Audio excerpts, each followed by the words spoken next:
Hi, I'm Kate from dailytarotgirl.com, and in this video I want to tell you a story about the last time that I ignored my intuition in a huge way and picked up a hitchhiker. And I'm also going to talk about how intuition communicates to us and all the reasons that we ignore it.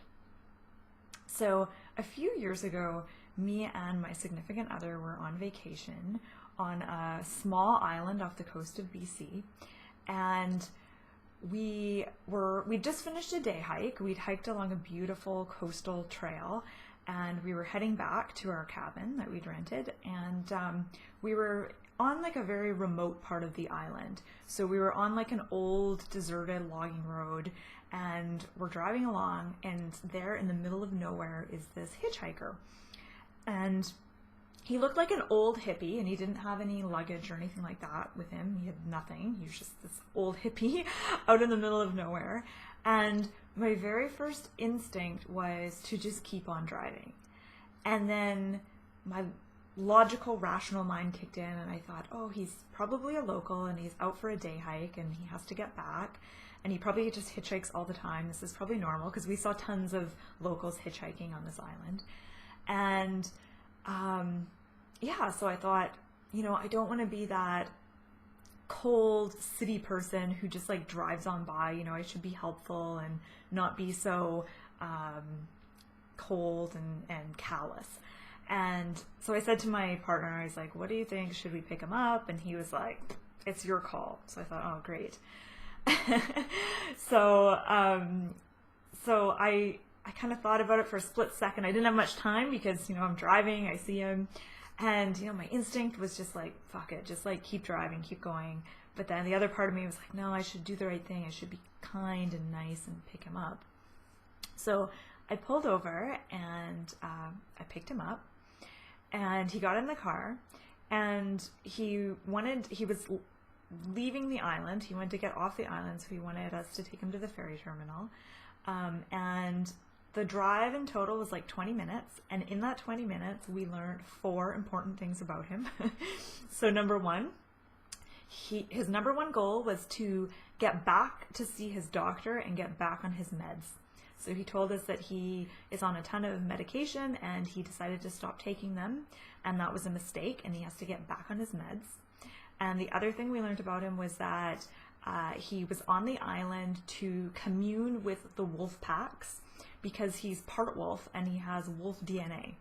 And so he was on this island, and he would go off into the mountains and do wolf calls, and then the wolves would come and surround him, and they'd welcome him into their pack, and then he would run with the wolves. And he did warn us. He said, don't you do this. I can do it because I have wolf DNA.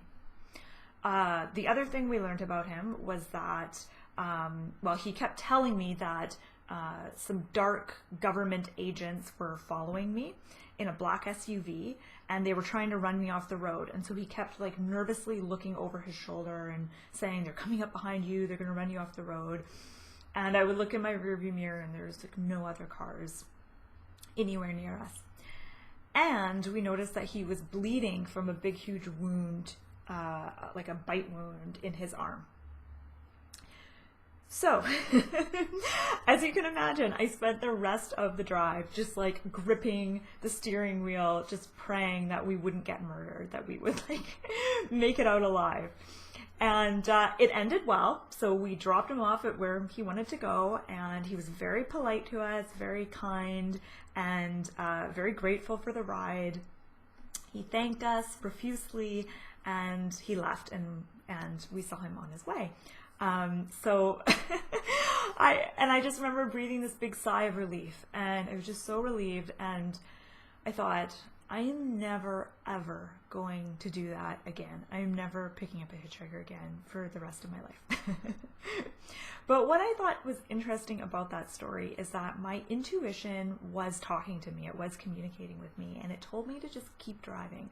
And I think that oftentimes we expect our intuition to be really loud and clear and to give us orders, but most of the time our intuition is really soft and quiet, and it communicates to us in these kind of inklings and hunches and feelings. It's not like a loud, booming voice giving us orders. The other interesting thing that I learned about my intuition is that its greatest enemy is my desire to be polite. So I cannot even count the number of times that I have ignored my intuition because I didn't want to be rude. My desire to be polite and kind to someone outweighed my survival instinct. So there's so many examples I could give in my life where I've done this, and I'm sure that you can too. I think this is something that we all do to a certain extent. So I had this feeling like I didn't want to pick this hitchhiker up, but then I had this stronger feeling that I didn't want to be rude and I didn't want to just leave him out there in the wilderness alone, which really was his problem because he got himself out there in the first place. Another thing that I learned about my intuition is that oftentimes intuitive information that we get is totally irrational, and we'll disregard it because of this. And I mean, this happens all the time when I'm reading tarot. I'll get some intuitive information and I'll think, oh, that doesn't make sense. No, that can't be true. That can't be right. And when I drove by this hitchhiker, I thought, you know, he looks normal. He looks okay. I didn't notice the huge bleeding bite on his arm at that point. Right? I thought, you know, he looks normal. You know, he's probably a local. I had all these sort of rational reasons why it would be okay.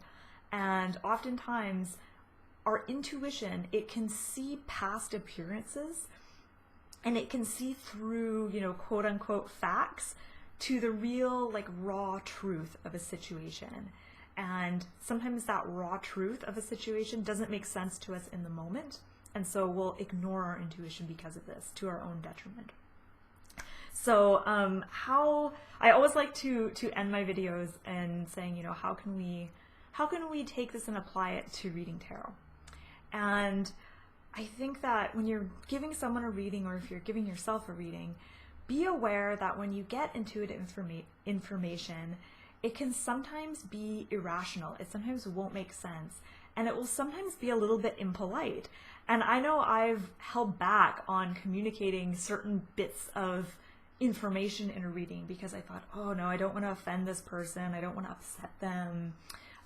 You know, whatever information I was getting didn't fit into that nice tidy box of positive and, you know, easy to communicate. So I kind of left it out. And I regret doing that.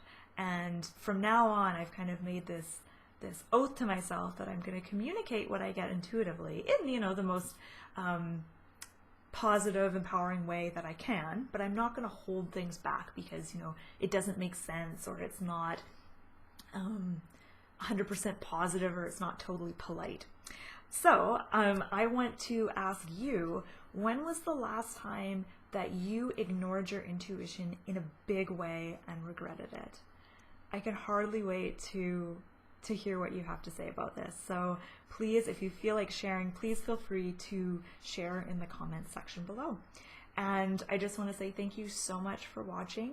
I hope you found this video helpful, and you can find more tarot learning resources on my website, dailytarotgirl.com.